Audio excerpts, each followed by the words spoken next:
This is a Troy built 2500 PSI 2.3, and as you can see the pulley won't turn, and that's because the water pump is stuck. The engine is not seized, the water pump is seized. So we're going to add some water and see if we can unstick it for a minute just to check things out.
I think these pumps are rebuildable, but this one is not because the housing is cracked.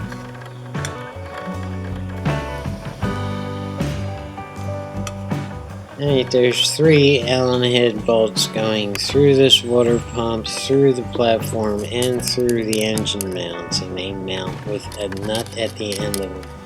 And these are what you want to remove to get that whole pump off. But before we do that, I'm going to take this head off and I'm going to show you the inside of this thing and how these things work. That's the head right there. That's the water chamber. We want to disconnect that head from the water chamber. And it's just 3 more bolts, and these are all Allen head bolts, and they're 6mm.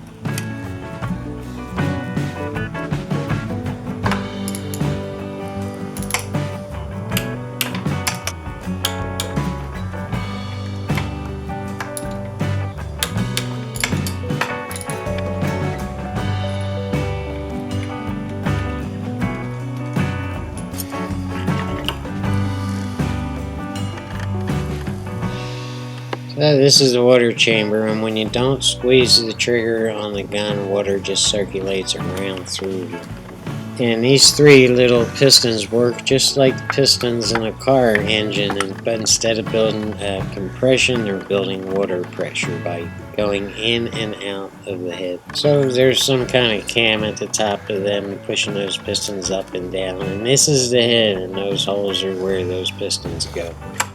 Yeah, 2 of these are bent, so that tells me that cam is probably fried too. In fact, this whole pump is just absolutely shot.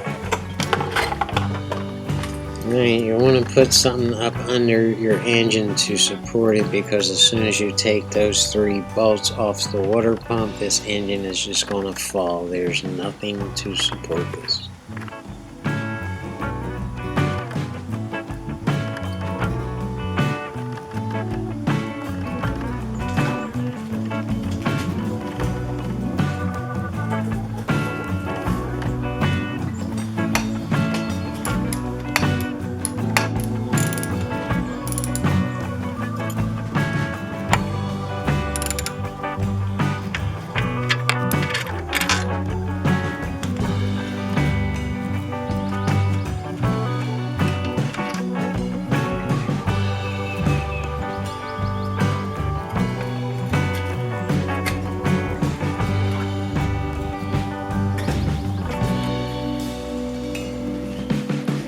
think there's a key on the crankshaft of the engine that fits down in this groove on the water pump. Mine is kind of stuck on the crankshaft, so I'm just going to leave it there so I don't lose it. Don't lose yours either, you're going to need it.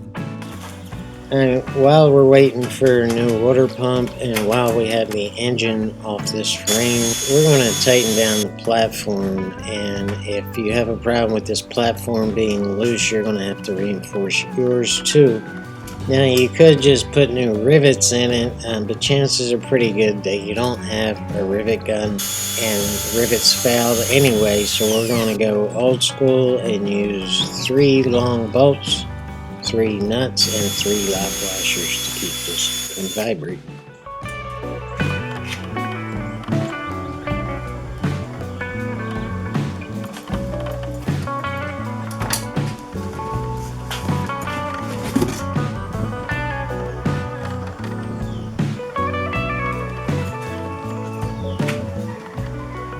Alright, line up the key in the crankshaft with the groove in the new water pump and just slide it on. At that point you can turn the pump to line up the holes for the bolts.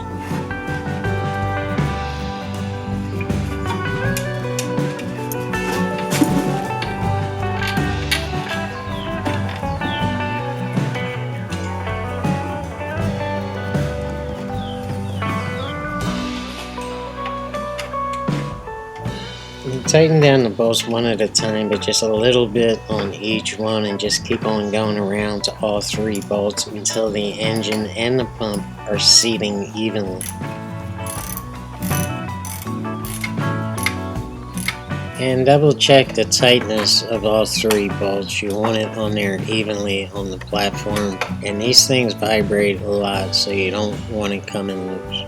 The overflow valve comes not installed with the water pump, so don't forget to install that and turn the plastic outlet downward.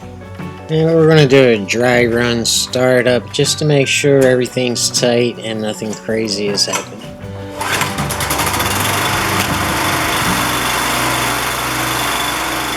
And then we're going to turn it back off, and we're going to attach the gun hose and the water hose.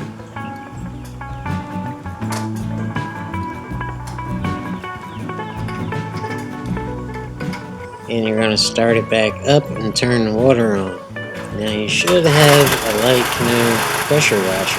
Actually, this one is better than new because I went from 2,500 psi to 2,800 psi. You're looking at $75 for the pump plus a couple of dollars for the nuts and bolts and washers if you need them. You shoot for $80.